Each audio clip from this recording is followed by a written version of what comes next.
Number 1, the number of permutation of n different some are given places. मतलब इसको example में देखते हैं। मान लो हमारे पास ए से लेकर जेड तक लेटर्स हैं, ठीक है, एन लेटर्स हुए, 26 लेटर हुए, ठीक है। इन 20 ऑल दीज 26 लेटर्स को हमको प्लेस करना है, लेकिन हम कह रहे हैं आर के जगह मान लो A B C D E first 5 place पे इस तरीके से इसी ऑर्डर में आना चाहिए। तो टोटल परमुटेशन कितने होंगे? तो पहला 5 प्लेस फिक्स हो गया, तो बचा हुआ 21 माइनस 5 प्लेसेस का ही आपको अरेंजमेंट निकालना है ना। हो सकता है ये बीच में भी कहीं कहीं हो जाए, सब अलग अलग भी फिक्स हो, लेकिन उस एक आपने बॉक्स को फिक्स कर दिया है, तो बाकी बचे हुए बॉक्स में ही आप अरेंजमेंट कर सकते हैं ना। 21 मतलब अच्छा 26 माइनस 5, ठीक है, 26 माइनस 5 मतलब 21, ठीक है। तो 21 लेटर्स का ही अरेंजमेंट अब आपको चेक करना हुआ ना, समझ में आ रहा है ना। 26 लेटर है, सबका अरेंजमेंट आपको नहीं निकालना है, उसमें से कोई 5 प्लेसेस फिक्स हो चुका है, वही को यहाँ पे कह रहा है कि एंड डिफरेंट थिंग्स है जिसमें से आर का आपने प्लेस फिक्स कर चुके हैं आप, है ना, आर ऑलरेडी फिक्स कर चुके हैं। बाकी में कितने तरीके से आप डाल सकते हैं? तो बाकी में आप फैक्टोरियल 21 तरीके से डाल सकते हैं, यानी कि फैक्टोरियल 26 माइनस 5 तरीके से आप डाल सकते हैं। यानी इसका आंसर क्या हो जाएगा? n माइनस आर का फैक्टोरियल होना चाहिए, ठीक। सेकेंड नंबर हो गया, number of permutation of n different things taken r at a time, taken r at a time and m things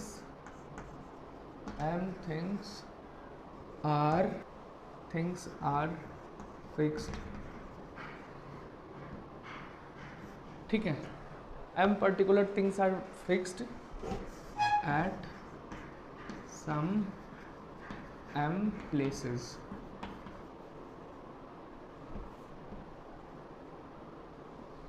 ठीक है।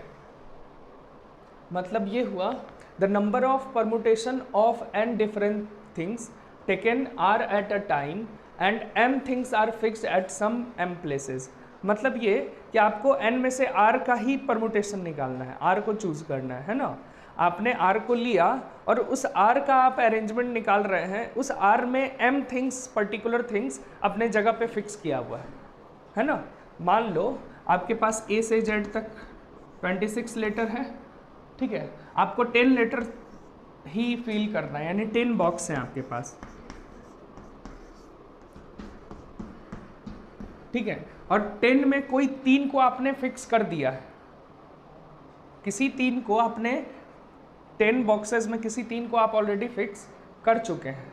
तो जब आपने 3 को फिल कर दिया है, तो अब कितना में से कितना चुनना बाकी रहा है, कितना का अरेंजमेंट निकालना है? तो अब आप 7 का अरेंजमेंट निकालना है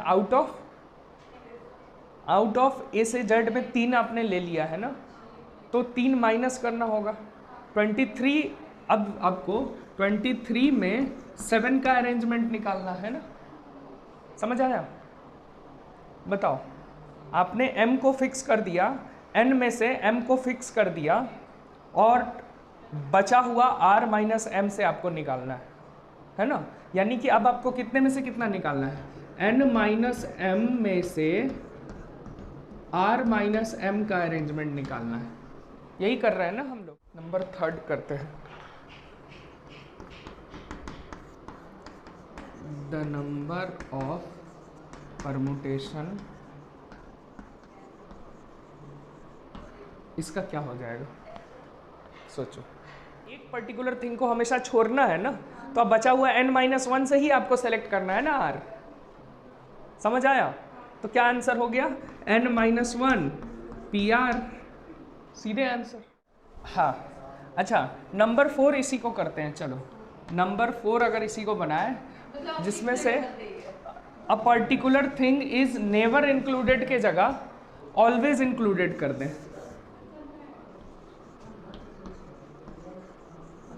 अब इसका क्या होगा बनाओ, a particular thing is always included हो जाए तो इसका क्या होगा?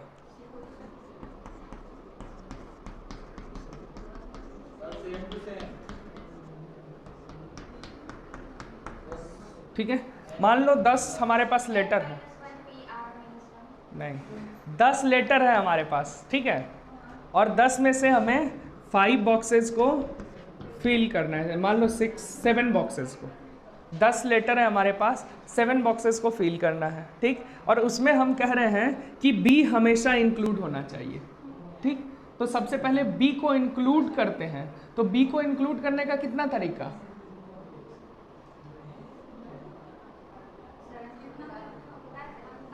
बी को कितना पॉसिबल से इंक्लूड कर सकते हैं? 7 तरीके से, है ना, 7 वेज, ठीक।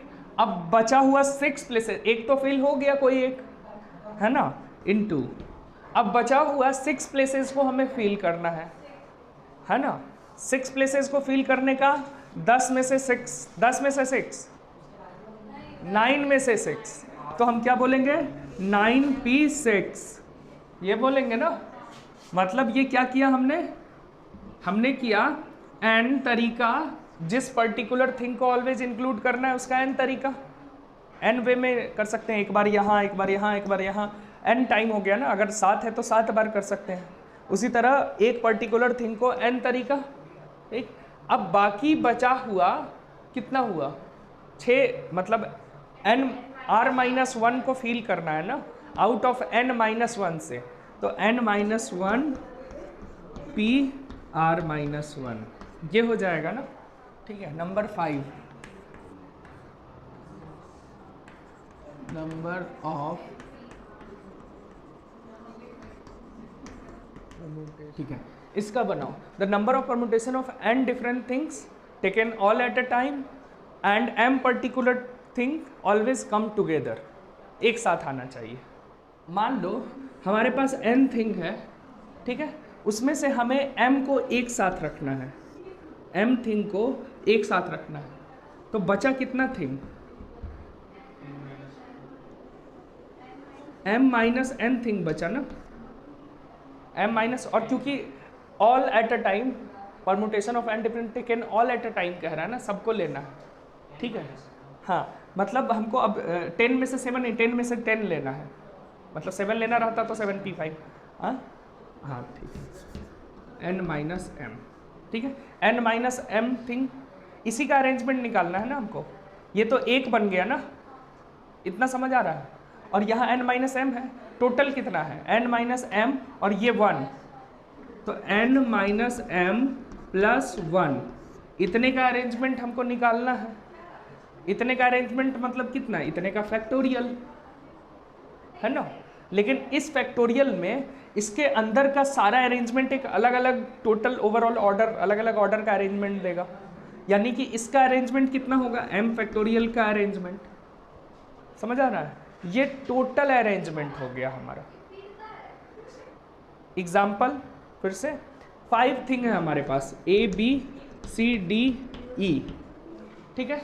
3 पर्टिकुलर थिंग एक साथ आना है, तीनों एक साथ आना है, तो यही हो सकता है ना कि ये 3 इधर आ जाए, D इधर आ जाए, E इधर आ जाए, ये हो सकता है।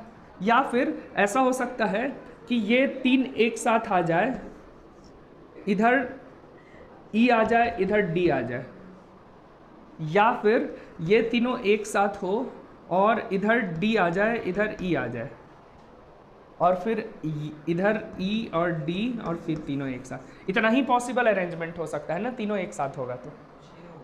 हाँ, तो इसको हम कैसे निकालेंगे? बेसिकली 1 2 3 3 एलिमेंट का अरेंजमेंट है ना, 3 एलिमेंट का टोटल अरेंजमेंट कितना, यही तो होगा ना।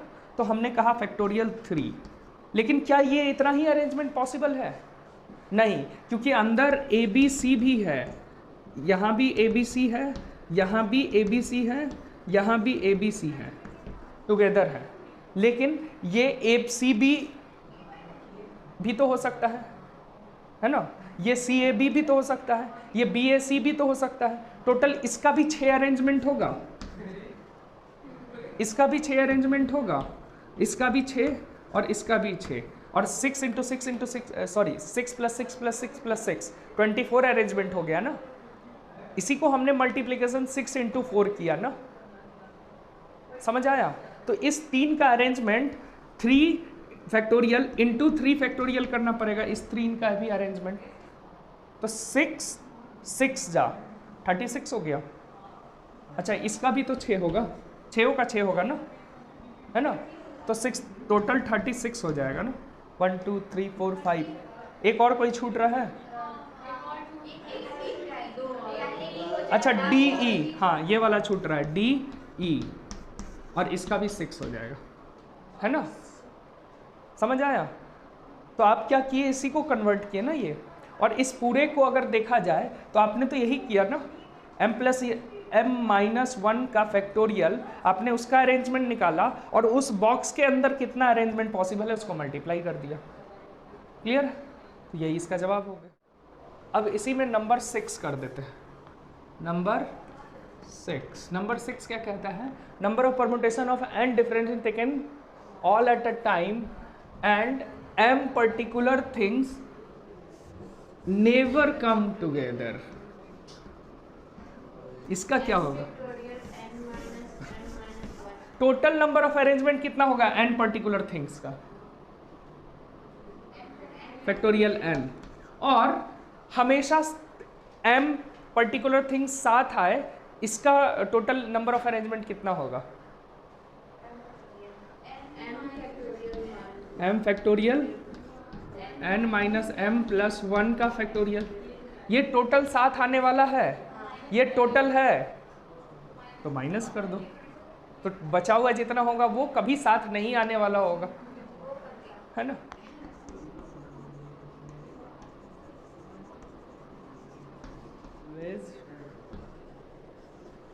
इंक्लूडेड।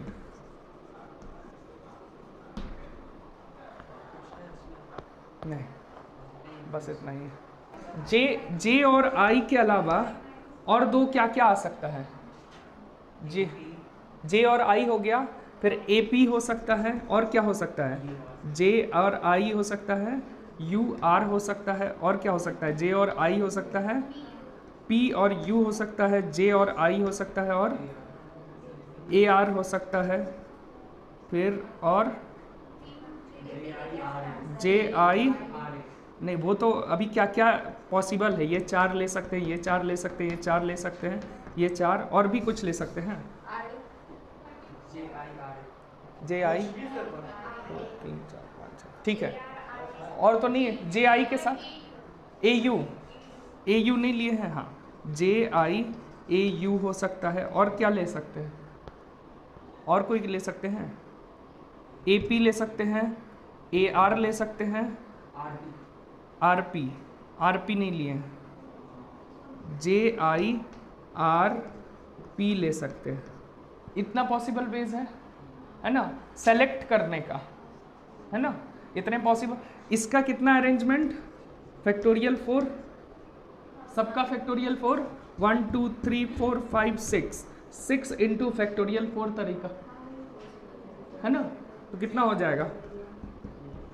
24 6 जा 144, टोटल इतना हो गया। समझ आया? वैसे कॉम्बिनेशन, हाँ लेकिन एक साथ नहीं हो सकता, ये कहाँ बोले? हमें ऑलवेज इंक्लूडेड करना है, लेकिन ज़रूरी नहीं है कि दोनों हमेशा एक साथ हो। वो जे यहाँ आई यहाँ भी हो सकता है, आपस में अरेंजमेंट हो सकता है जितना, तब ये एक यूनिट बन जाता। जे और आई, हाँ अब उस पर भी आ रहा है, ये समझ आ गया। इस क्वेश्चन को जब हम लोग कॉम्बिनेशन पढ़ेंगे तो और आसानी से बन जाएगा। अभी ये समझ आया ना।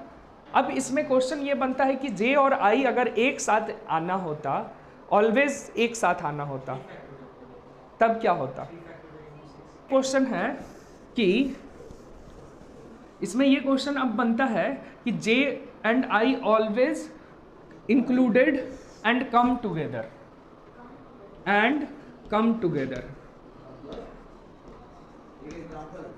हाँ, मतलब एक साथ भी आ जाए और जे और आई हमेशा आए और ऑलवेज कम टुगेदर, साथ भी आ जाए।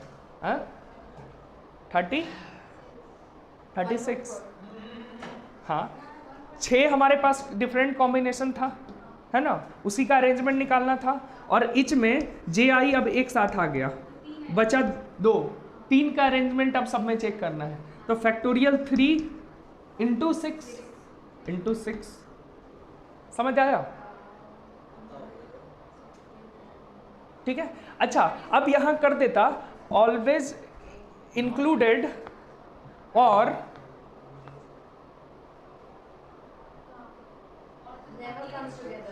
आइदर, अब ऐसा आता जे एंड आई, अब क्वेश्चन ऐसा होता नहीं, जे एंड आई आइदर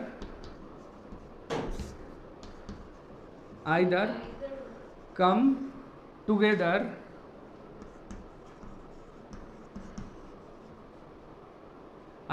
टुगेदर और नॉट इंक्लूडेड।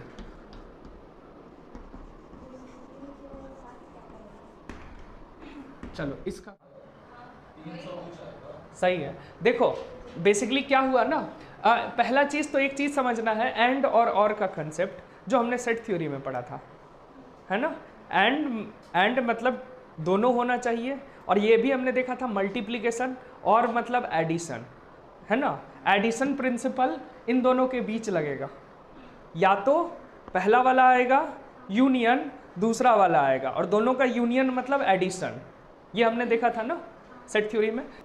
अभी ये कह रहे हैं कि देखो आइदर कम टुगेदर का कितना होगा 36, कम टुगेदर वाला 36 आया था, फैक्टोरियल 3 इंटू 6, हाँ यही आया था। और यानी कि प्लस और भी पॉसिबिलिटी है ना, प्लस कभी साथ नहीं आए मतलब जे और आई को हटा दो तो APUR 4 का कितना पॉसिबिलिटी, फैक्टोरियल 4 पॉसिबिलिटी। ये हो गया 36 और ये हो गया 24, है ना। ये हो गया 0, ये हो गया 6। समझ आया?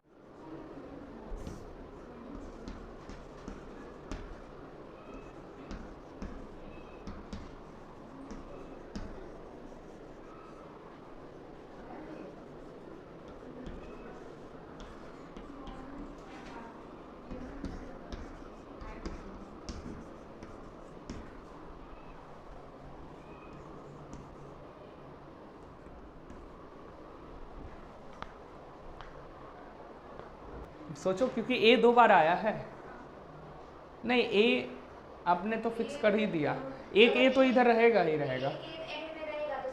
हाँ, बीच का 3 हो गया ना, 3 तो डिफरेंट ही होगा, तो फैक्टोरियल 3।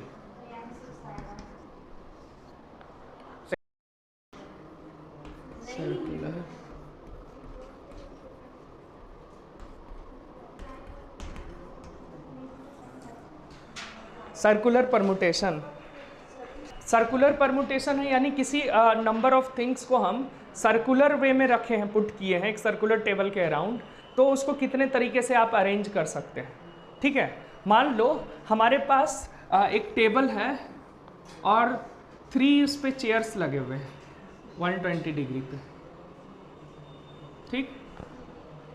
3 आदमी को बैठना है, तो कैसे कैसे बैठ सकते हैं अरेंजमेंट, ABC हो सकता है, फिर कोई कह सकता है कि ऐसा भी अरेंजमेंट हो सकता है, ये फिक्स है चेयर आपको हिलाना नहीं है। यहाँ पर A, यहाँ B और यहाँ भी C हो सकता है। फिर कोई कह सकता है कि ऐसा अरेंजमेंट हो सकता है, यहाँ A, यहाँ B और यहाँ C हो सकता है। ठीक है, ठीक है। लेकिन अब ये क्वेश्चन है कि क्या ये 3 अरेंजमेंट, जब आप लीनियर होते हो, लीनियर की, अब यही 3 अरेंजमेंट लीनियर की बात करते हैं, तो लीनियर में हम क्या देखते हैं कि A B C है, हमने क्या किया है, A को इधर कर दिया, B को इधर, C को इधर। अभी हमने सर्कुलर ऑर्डर को मेंटेन रखा है, लेकिन है ना। तो ए को उठा के लास्ट में कर दिए तो बी सी ए हो गया, फिर बी को उठा के लास्ट में कर दिए सी ए बी हो गया। सर्कुलर ऑर्डर को मेंटेन रखा है हमने, हाँ, है ना। तो हमने इस ऑर्डर में देखा, लीनियर अरेंजमेंट में क्या देखा, ये 3 अलग अलग अरेंजमेंट है ना। आप कहीं लाइन में रो में खड़े हैं, है ना, आप लाइन में खड़े हैं तो ये अलग अलग अरेंजमेंट है ना। किसी विंडो पे आपको कोई टिकट लेना है, फिल्म का टिकट लेना है, आप किसी विंडो पे खड़े हैं तो ये अलग अलग अरेंजमेंट काउंट होगा, ठीक। लेकिन आपको इस टेबल पे डाइनिंग टेबल है और इस पे खाना रखा हुआ है और आपको खाना है, ठीक है, इस पे डाइनिंग टेबल है और उस पे जाके खाना खाना है। अब इन तीनों में से किसी वे में आप अरेंज होकर के बैठे, ए यही देखेगा, यहाँ पे बी क्या देख रहा है, मेरे आगे ए है पीछे सी है, हम सेकंड पोजीशन पर है। यहाँ पर सी अपने आप को सेकंड पोजीशन पे देख रहा है, यहाँ पर ए अपने आप को सेकंड पोजीशन पर देख रहा है। लेकिन यहाँ क्या हो रहा है, क्या पोजीशन बताया जा सकता है कि 1 2 3 कौन है? नहीं बताया जा सकता है ना। यहाँ पर ए देख रहा है कि मेरे लेफ्ट साइड बी है और राइट साइड सी है, यहाँ पर बी देख रहा है कि मेरे लेफ्ट साइड ए है, राइट साइड सी है ना। लेकिन मान लो यहाँ पे बी का ऑब्जर्वेशन, यहाँ भी बी को ही देखते हैं, तो बी क्या देख रहा है, मेरे लेफ्ट साइड बी है और राइट साइड ए है, सी और ए है ना। यहाँ पर सी देख रहा है कि मेरे लेफ्ट साइड बी है और राइट साइड ए है ना। और यहाँ पे सी क्या देख रहा है, बी है ना। लेकिन यहाँ पर बी क्या देख रहा है, ए है और लेफ्ट साइड बी है, सी है। और यहाँ पर बी क्या देख रहा था, और यहाँ पर बी क्या देख रहा है, क्या सेम है? बी सेम तरीके से देख रहा है, ऑब्जर्व कर रहा है। बी फेस इधर है, फेस इधर है, फेस इधर है। अगर फेस इधर है तो ध्यान से देखो, बी क्या देख रहा है, मेरे राइट साइड ए है, लेफ्ट साइड सी है। और यहाँ पर भी बी क्या देख रहा है, मेरे राइट साइड ए है, लेफ्ट साइड सी है। यहाँ भी बी क्या देख रहा है, मेरे राइट साइड ए है, लेफ्ट साइड सी है। और सिमिलरली तीनों उसी तरीके से देख रहा है एक दूसरे को, तीनों टेबल पे। यानी कि ये 3 अलग अलग अरेंजमेंट नहीं है, ये सिंगल अरेंजमेंट हो गया। सर्कुलर परम्यूटेशन में ये सिंगल अरेंजमेंट काउंट होगा, लेकिन यही चीज लीनियर में 3 अलग अलग अरेंजमेंट हो गया। समझ आया? ठीक। अब इसी तरह 4 का अगर हम लोग करके देखते हैं कि अगर हम बोलते हैं कि एक सर्कुलर टेबल है A B C D, A B C D, और फिर ए बी सी डी, फिर ए बी सी डी,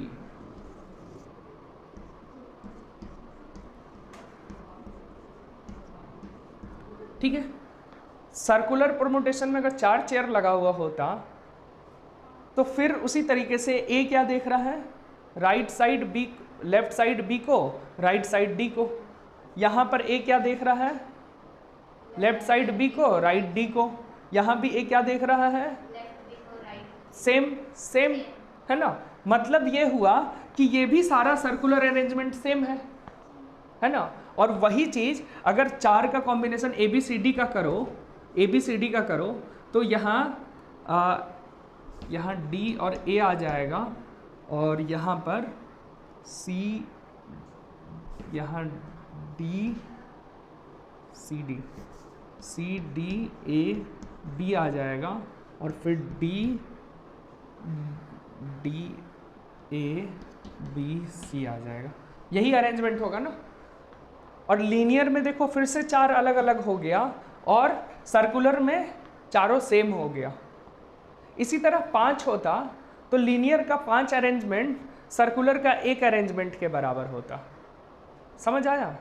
लेकिन ये क्वेश्चन है कि सर्कुलर का क्या डिफरेंट अरेंजमेंट फिर कैसे पॉसिबल है, सर्कुलर का डिफरेंट अरेंजमेंट कैसे पॉसिबल फिर करें हम, ये क्वेश्चन हमारे सामने बना। तो कोई कह सकता है कि कुछ नहीं, बी को सी को ऑर्डर चेंज कर दीजिए, अब ए देखेगा अपने लेफ्ट साइड कोई और राइट साइड कोई और, पहले जो देख रहा था, ठीक है। सिमिलरली यहाँ भी आप ऑर्डर चेंज कर दो, कोई भी ऑर्डर चेंज कर दो तो हो जाएगा अलग, है ना। यानी कि ये अलग अरेंजमेंट हो गया। अगर हम यहाँ ए बोलें और यहाँ सी बोले, यहाँ बी बोले, ये अलग अरेंजमेंट हो गया, है ना। फिर इसका भी 3 पॉसिबिलिटी बनेगा, और इसके अलावा यानी कि एक पॉसिबिलिटी और 2 पॉसिबिलिटी, 2 अरेंजमेंट के अलावा और कोई अरेंजमेंट पॉसिबल ही नहीं होगा। समझ आया? बताओ, क्लियर है? इसी तरीके से लीनियर में बात करें, लीनियर में इसके लिए 3 और इसके लिए भी 3, टोटल कितना अरेंजमेंट पॉसिबल था? 6। समझ आ रहा है? 6 पॉसिबल था।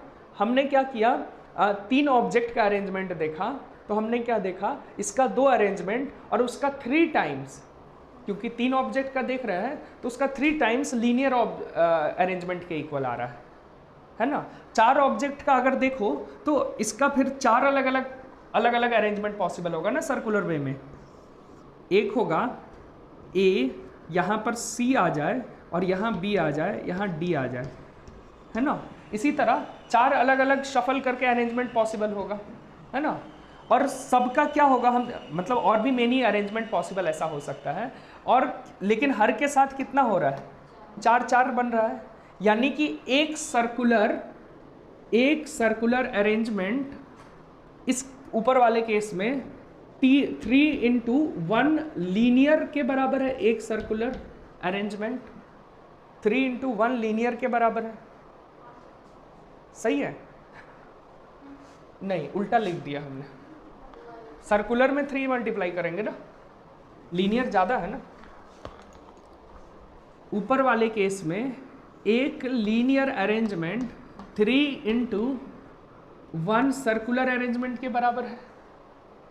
नीचे वाले में 1 लीनियर अरेंजमेंट 4 × 1 सर्कुलर अरेंजमेंट के बराबर होगा। इसी तरह 5 ऑब्जेक्ट का सर्कुलर अरेंजमेंट का लीनियर अरेंजमेंट के साथ अगर हम लोग रिलेशन निकालें तो 1 linear arrangement is equal to 5 × 1 circular arrangement, right? ठीक है।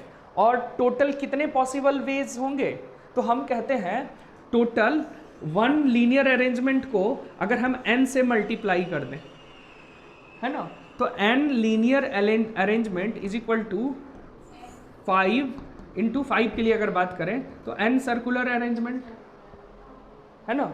मतलब n लीनियर का मतलब है टोटल लीनियर अरेंजमेंट कितना पॉसिबल है। n से अच्छा इसको टोटल लिख देते हैं, क्योंकि n का यूज फिर करेंगे, ठीक है। अगर हम ये बोलें total linear arrangement is equal to, मान लो 5 ऑब्जेक्ट की बात कर रहे हैं, तो 5 × total circular arrangement, 5 times circular arrangement, ठीक। और फॉर n ऑब्जेक्ट की अगर बात करेंगे, n ऑब्जेक्ट को अगर लीनियर और सर्कुलर के बीच निकालना है तो total linear arrangement is equal to n × total circular और अरेंजमेंट। इतना समझ आया? इसीलिए total circular arrangement is equal to total linear arrangement by n, ये कह सकते हैं for n number of things. ये समझ आया? ठीक। इसी से हम लोग यहां कह सकते हैं ऐसा,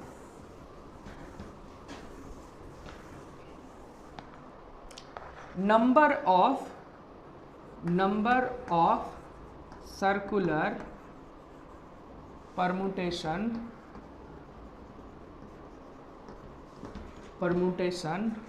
of n different objects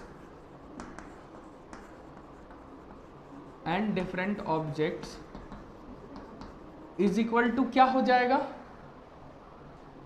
number of linear arrangement. Linear arrangement कितना होता है n ऑब्जेक्ट का, n फैक्टोरियल बाई n, यही बोलेंगे ना, ठीक है। समझ आया? अच्छा, n फैक्टोरियल बाई n को हम लोग n-1 का फैक्टोरियल लिख सकते हैं, क्योंकि n इंटू n-1 का फैक्टोरियल, राइट। ये सर्कुलर परमुटेशन का केस बना, लेकिन this is valid only for, अभी मैं इस पर चर्चा करूंगा, ये तभी हम लोग वैलिड कह रहे हैं जब हम कह रहे हैं कि क्लॉकवाइज और एंटी क्लॉकवाइज हम लोग डिफरेंट मान के चल रहे हैं, है ना। क्लॉकवाइज एंटी क्लॉकवाइज मतलब ये है कि हम टेबल को देख रहे हैं तो ये A है, B है, C है, ये 3% हैं, इसको हम लोग ऊपर से ही देख सकते हैं, ऐसा नहीं कर सकते कि इसको हम लोग नीचे से देखें तो अरेंजमेंट दूसरा नज़र आएगा ना। मान लो हमने एक रिंग लिया, रिंग है क्या हमारे पास, चलो ठीक है, रिंग लिया, यही रिंग लिया ABC, और इस रिंग को हम लोग पीछे से देखें या इसको 180 डिग्री पर रोटेट करके ऐसा देख लें तो ओरिएंटेशन बदल जाएगा, BC बन जाएगा, CB बन जाएगा, ओरिएंटेशन बदल जाएगा, तो हम कहेंगे टू डिफरेंट अरेंजमेंट है ना। लेकिन हम कुछ ऐसा लेते हैं, ऐसा कंडीशन की बात कर रहे हैं जिसमें क्लॉकवाइज यानी कि आगे से देखो या पीछे से देखो सेम नहीं नज़र आ रहा है ना, क्योंकि सिटिंग वाला अरेंजमेंट है, आप ऊपर से ही देख सकते हैं, है ना, टेबल को।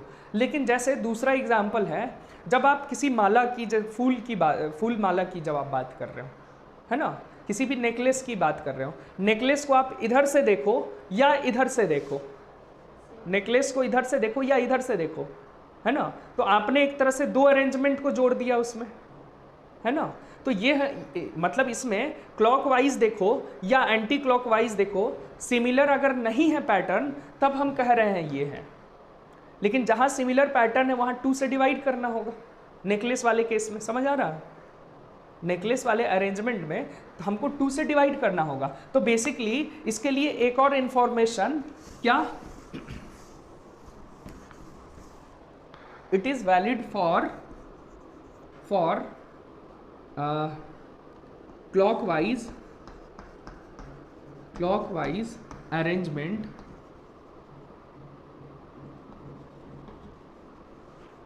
is not equal to anti-clockwise arrangement, short में लिखा है, ठीक है। Clockwise arrangement is not similar to, is not similar to लिख दो, similar to anti clockwise arrangement. समझ आया। एक हुआ चेयर वाला एग्जाम्पल और एक होगा बीड वाला एग्जाम्पल जो हम नेकलेस की बात कर रहे हैं, है ना। तो if clockwise arrangement is same with anti clockwise arrangement, then हम लोग क्या बोलेंगे, नंबर ऑफ सर्कुलर परमुटेशन